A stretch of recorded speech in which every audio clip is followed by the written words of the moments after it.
En 2035, l'Europe franchira un cap décisif. Le Parlement européen a adopté une réglementation qui impose à tous les constructeurs de ne vendre à partir de cette date que des véhicules neufs affichant zéro émission de CO2 à la sortie de l'échappement. En clair, les voitures essence et diesel neuves telles que nous les connaissons disparaîtront du marché.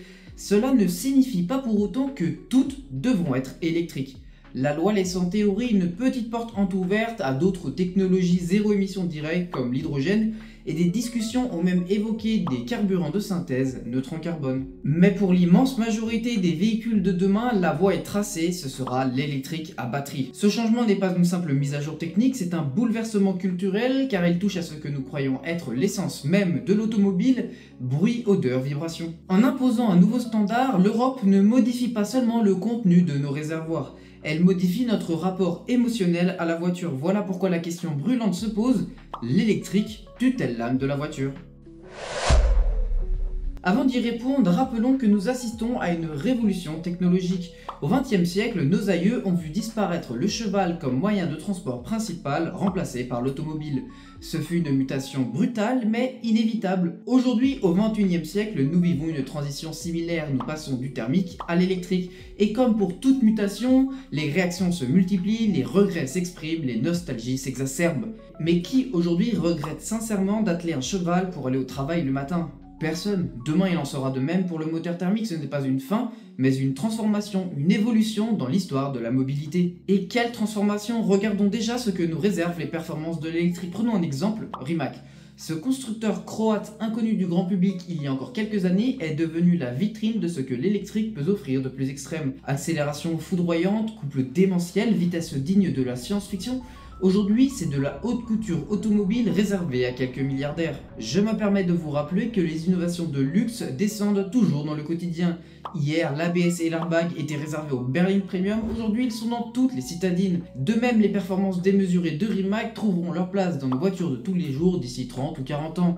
Et ce n'est pas qu'un rêve, Rimac possède déjà une division Rimac Technologies spécialisée pour accompagner les constructeurs généralistes dans leur virage électrique. Alors certains disent oui, mais les passionnés d'électrique ne sont pas de vrais passionnés, comme si aimer l'électrique était un passe-temps d'opportuniste, une passion de substitution. Mais non, les passionnés d'électrique existent bel et bien et ils vibrent sincèrement. Leur cœur bat aussi vite à l'accélération instantanée d'une Tesla Model S Plaid qu'à l'écoute d'un échappement de Ferrari. Simplement, l'émotion est différente. Faut-il vraiment définir la passion automobile par le volume sonore du pot d'échappement ? Ce serait réducteur. La passion se vit dans l'admiration des lignes, dans l'histoire d'un constructeur, dans la beauté d'un détail. On peut aimer l'électrique sans être un traître à l'automobile. Et puis, soyons honnêtes, qui a réellement besoin d'un hurlement de V10 dans sa Peugeot pour aller au travail le matin ? Est-ce que votre café du lundi matin a meilleur goût parce que le moteur de votre voiture rugit comme une Lamborghini ? Non, dans une voiture du quotidien, ce que l'on attend c'est du confort, de la sécurité, de la praticité.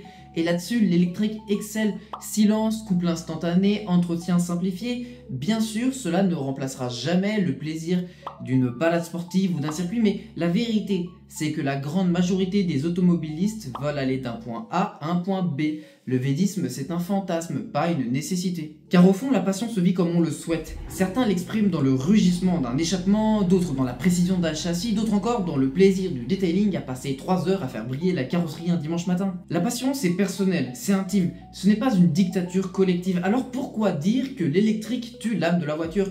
Ce serait comme affirmer qu'un chien n'est pas un vrai chien car il ne mord pas le facteur. Chaque passionné vit son plaisir à sa manière et c'est cette diversité qui rend la culture automobile si riche. Et d'ailleurs, si l'on veut parler de mort de l'authenticité, rappelons une chose, les moteurs thermiques d'aujourd'hui ne sont plus régis par de simples mécanismes. Fini le temps du carburateur qu'on réglait avec un tournevis et une oreille attentive. Aujourd'hui, une voiture thermique, c'est un ordinateur sur roue. Des dizaines de capteurs analysent l'admission, l'injection, l'allumage et les gaz d'échappement. Tout est piloté par électronique, ce n'est plus de la mécanique brute, c'est du code et de la data. Alors si on suit le raisonnement de certains, l'âme de la voiture est déjà morte depuis 20 ans.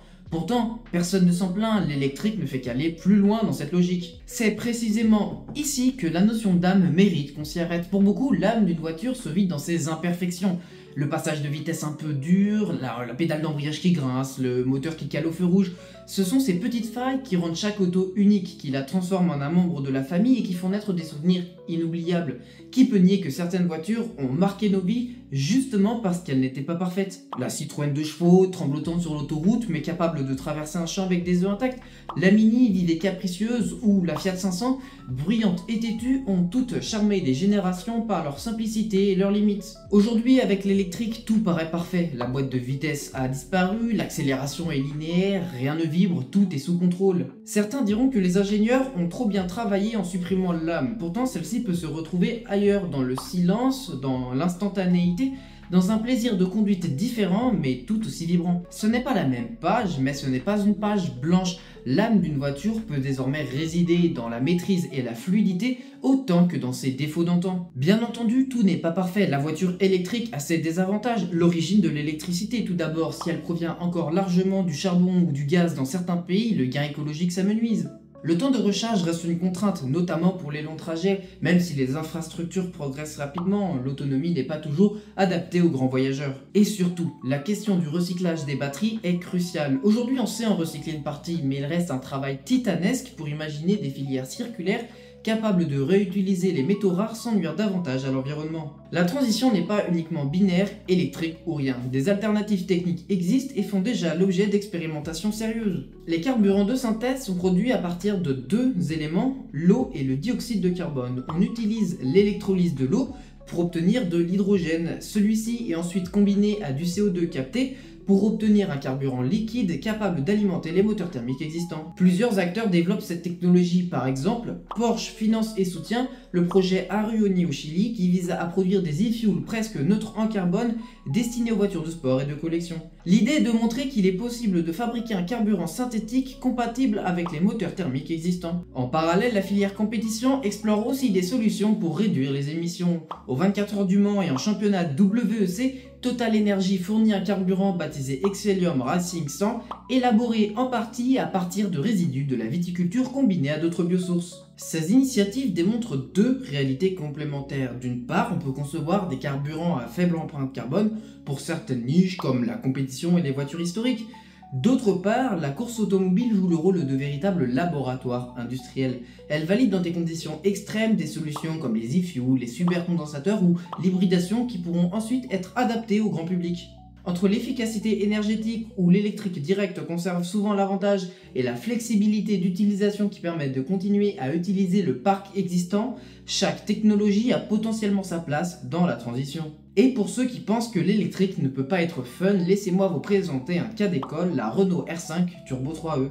Un jouet grandeur nature 555 chevaux, 4800 Nm de couple aux roues, tout ça dans un format compact et délirant. Cette voiture n'a aucun sens pratique, elle n'est pas faite pour faire les courses, ni pour emmener belle maman à l'hôpital, non, elle existe uniquement pour donner le sourire, pour faire rire, pour donner cette vibration dans le ventre que seuls les passionnés connaissent. Si ce n'est pas de la passion automobile, alors qu'est-ce que c'est? L'électrique peut être folle, fun, exubérante, inutile, bref, elle peut être passionnante. Alors l'électrique tue l'âme de la voiture? Non, elle la transforme, elle la fait évoluer comme l'automobile a toujours su le faire. L'âme de la voiture, ce n'est pas un bruit, ni une odeur, ni un carburant, c'est le lien émotionnel qui unit une machine à son conducteur. C'est le sourire que l'on affiche en tournant la clé ou en appuyant sur un bouton. L'électrique ne tue pas l'âme, elle la réinvente. C'était Hétéro, j'espère que cette histoire vous a plu. N'hésitez pas à vous abonner, à liker la vidéo et à me dire dans les commentaires ce que vous en pensez. Allez, à plus!